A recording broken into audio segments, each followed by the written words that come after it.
Fitting flanges on 90-degree elbow. Stainless steel pipe. Season 3, Episode 1.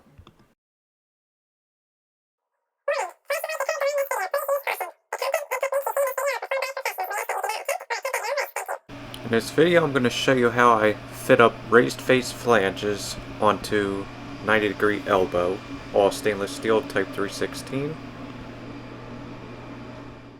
Alright, stainless steel flanges, all type 316 raised face flanges, and 8-inch schedule 40 pipe 90-degree elbow.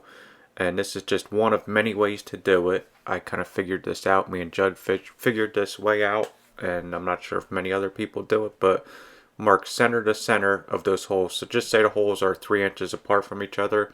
I'll mark 1.5 inches, which would be the center, just say, from right side of that hole to the middle, which would be 1.5 inches, just say. Then I'll do the left side, and I'll split the difference. So you can kind of see right up here. So just say, split the difference, 1.5 inches, just say, from the right side. Now I'll go from the left side, 1.5 inches, and mark the center, and I'll just split the difference. That just gets me like dead on accurate in the middle, in case my eyes were a little wonky that day or something. So same thing here, measure from once the right side, 1.5 inches, left side, 1.5 inches, or vice versa, and split the difference if there is any.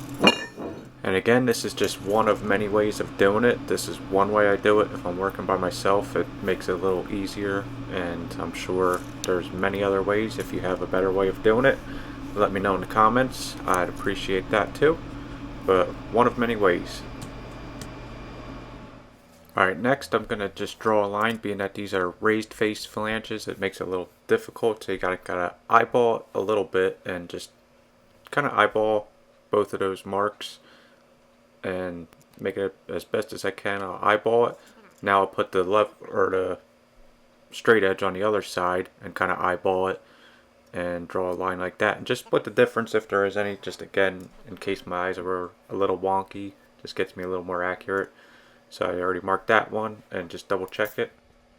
Now that we marked our flanges, we're going to mark our 90-degree elbow. Now being that it's 8-inch, it's kind of a little heavier. 6 inches like the perfect size, but now we want to kind of hold it straight up and down. So I'm going to take a fireball tool square and put a little angle on it just to make it a longer straight edge type thing, to make it a little easier to hold down.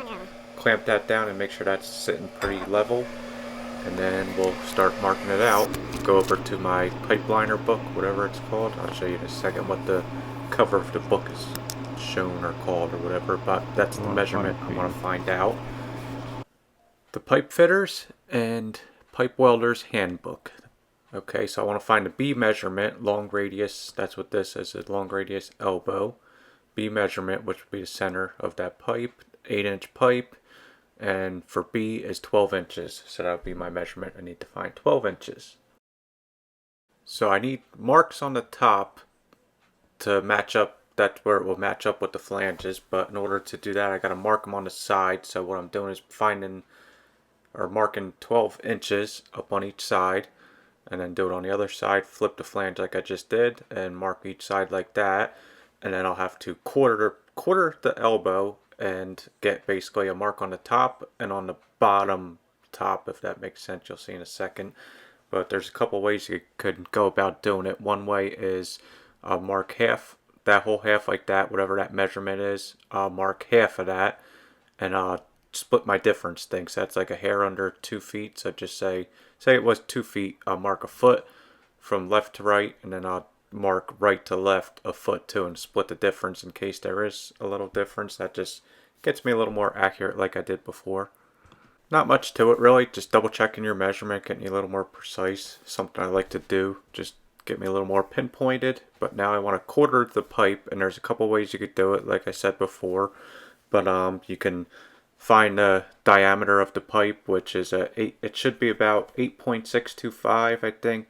Then you times that by 3.14, which will give you like 27.08, and you divide that by 4, which will give you like 6.7 inches about, which I don't really remember from the video, but it looks like it could be pretty close. I'm choking the tape measure when I do this too, so gets you a little more accurate when you do that. But Reason why I don't like doing it, finding the diameter like that, and I like to measure around the whole thing, is just because I notice each manufacturer, the elbows are a little different size.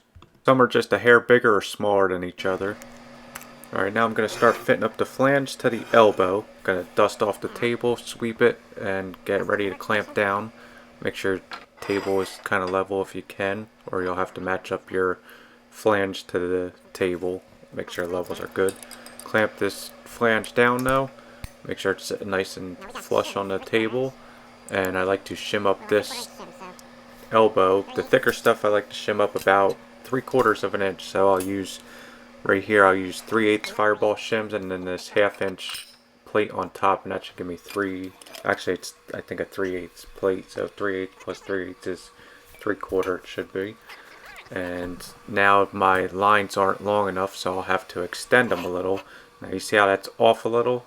Like I can't draw a perfectly straight line like that, so I'm going to eyeball it a little bit, but I'm going to use a thing in a second to show you how to get it a little more straighter. Really trying to make those lines a little longer with the 8-inch flanges. You kind of need a little longer line. Those flanges are a little deeper compared to the 4 and 6-inch ones, but this tape measure works pretty good. I tried using that ruler before and that didn't flex good enough, but that tape measure will work pretty good. Even though I didn't really mark it all the way, my lines were pretty good. The way I drew some of them was pretty straight. Fireball tools coming in handy again, especially while working by yourself, but using that, and I needed a little longer, so I clamped an angle to it to kind of hold that elbow up straight. Now I'm kind of lining my lines up pretty good, making sure the level matches with the level on the flange, and make them both pretty good. Holding that flange up a little, it's a little heavy, making sure it's level on both sides. Pretty explanatory. Now I just got to bop it a little bit, and it's a little hard to do with unclamping it, so I just bop it with that little mallet and kind of moves it over a little. Make sure it's all centered up pretty good. Tack it in place, and then I'll double check it again after that. And I think we're pretty level. Now I just want to check that inside, make sure it's touching on the bottom of the ground. I used to measure it with the tape measure, but I found out that if it is touching on the bottom on the inside and you could see it and feel it, then you should be pretty good. Done quite a few of these to not have any problems with that method. So now I got, I think 8 tacks all the way around on the outside. Now I'm going to do it on the inside too. I like to put 8 on the outside, 8 on the inside, and kind of stagger them a little bit. And we're on to the next one. Pretty much just sweep off the table, make sure there's no dirt on it, clamp the flange down, put the shims down, make sure it's all level, and put my plate on and get ready to put that thing on. That's a big heavy flange right there coming up. That's like, I don't know, at least 50 pounds give or take with that. Now with the other flange on, now make it like pretty heavy. Now this is just one way of doing the flanges. I know some people are going to say, how come you didn't 2-hole it on the flange part? So I used to do it like that, and I tried doing it like this, and I check it with the 2 holes usually afterwards. I'm not sure if I did it with this, but it's usually within the bubble, and these flanges have a lot of play. Like, not a lot of play, but with the gasket and everything, you got a little bit of play in there. So if you're within your level lines, then you're perfectly fine, and this usually gets it pretty good. If I don't do it in this video, I'm not sure if I did, I'll make sure to do it in a future video, just to pop those pinholes or 2-hole pins in, and just to show you guys how it works. Now you can see there, that top flange, it's wanting to pull forward a lot. This one's pretty heavy, and it's a little more difficult. I'm struggling just a little bit, and I just got to bop it around. That's where that square and that clamp comes in handy, kind of clamping it like that, because you got all that top heavy weight kind of pulling forward. Now I'm just making sure everything's pretty good. Just going back and forth, getting it all pretty good. Tack that back first so it pulls back a little, if anything, instead of pulling forward. And I think we're onto the right track. I lost the rest of that footage somehow of tacking the rest of it, but it's just like the other flange, but all tacked up, ready to start welding. One of many ways to do it. Let me know in the comments if you have a different way. Now I found 2 little clips at the end of all my other clips, so this must have been the next day that I did it. I think this piece goes onto a piece of pipe, and those other 2 sets are just 2 other sets. Now pretty much same thing, just a different angle. And don't knock this method until you try it, because it does work. And I only level that way like that. I don't level the other way because it's touching flat on the flange, so you can't really level it, and it's usually pretty good as long as your table is pretty level. So that's how it is for that. And I just like to put 8 tacks on the outside, 8 tacks on the inside, and we'll pretty much get ready to start leveling or welding. Here was that piece of pipe that I believe that's going to go on to, so I'd probably have to grind one end of it, and I don't think I have it on video unless it's somewhere else. But that's pretty much it. So we'll get on to the welding. So this video is probably a year and a half old, because about a year to this day we switched over to the newer welding table, and this is probably one of my first couple videos, so sorry for the bad quality or anything and voiceover and everything. So hopefully you could bear with me on this one. Just trying to get rid of some stuff in my archives, the older videos that I had, if I didn't say that already. But pretty much with this, you got that bevel on the inside, which is kind of a pain, and you got weird angles with this flange, which is annoying. But with that bevel on the inside, you have to have that right stick out, and make sure your angle and everything is going pretty good. So I'm probably 150 to 160 amps welding that, and I like to do 2 passes on these, and I'm just cleaning it right now with a stainless steel wire brush. I have a couple different kinds, as you could see. Pretty simple though, not much to it. I quarter these welds to, like, I can only get like a quarter, maybe to a third in like one shot without having to flip the flange over and redo it. Just kind of a little annoying like that, but it's alright. And the bevels are what's annoying really to me. The outside of the weld is a lot easier, and I'll explain that in a second. And I'll probably let you listen to a little bit of music so you don't gotta hear me talk the rest of the way.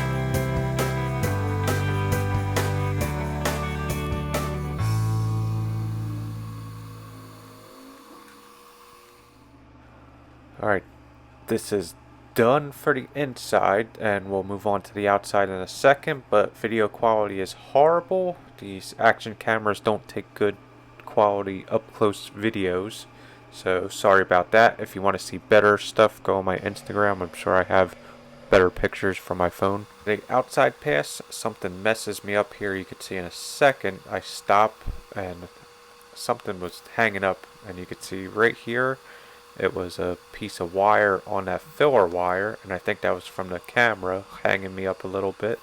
So sacrificing myself for you guys, or sacrificing the weld for you guys. But just messing with you. Yeah, I like to do the outside of the weld, or the inside of the weld first, then the outside second. I feel like it welds a little bit better. Like the inside's a little easier when it's colder. And I don't preheat these. Stainless doesn't need to be preheated. It can be, but it's not necessary. It even says that in the AWS, or whatever you want to call it. But probably about 155 to 165 amps, 1/8 inch wire I do. And I'll go back over it with like a 3/32 or an 1/8 inch, depending on how big that first weld came out. And pretty simple though. I could get like 3/4 of the way on that to like 2/3 almost, and maybe a half of it, I don't know. And that little thing, I just walk with it. Now here's a little pit maneuver you kind of got to do, and duck underneath that flange and kind of make sure you have a good eyesight at it too, because it's a little hard.